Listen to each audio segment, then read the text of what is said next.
క్రైస్తవులుగా ఉన్నటువంటి వారు ప్రపంచ దేశాలలో ఎక్కడున్నా శనివారము వారికి ఆరాధన దినము కనుక ప్రభువును ధర్మశాస్త్రాన్ని ధ్యానిస్తారు. ధర్మశాస్త్రం ప్రకారం మరి అపోస్తలుడైన పౌలు ఆ ప్రాంతానికి వెళ్ళాడు. వెళ్ళి అక్కడ ఎంక్వైరీ చేశాడు, ఇక్కడ ఎక్కడైనా ప్రార్థన జరుగుతూ ఉందా అని. గెంగాయిడ్స్ అనేటువంటి నదీ తీరమున కొంతమంది స్త్రీలుగా కూడుకొని అక్కడ ప్రార్థన చేస్తారు అని పౌలు గారికి చెప్పారు. ఆ సమయంలో పౌలు గారు అక్కడికి వెళ్ళాడు. అక్కడికి వెళ్ళి వారికి ప్రభువును గురించి బోధించాడు.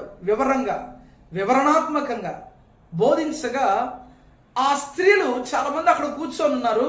ఆ స్త్రీల్లో ఒక స్త్రీ హృదయం తెరవబడింది. ఆమె పేరు లూదియా. ప్రభు మాటలను తెలియచేస్తూ ఉండగా ప్రభు ఆమె హృదయమును తెరచాడని అక్కడ మనం చూస్తాం.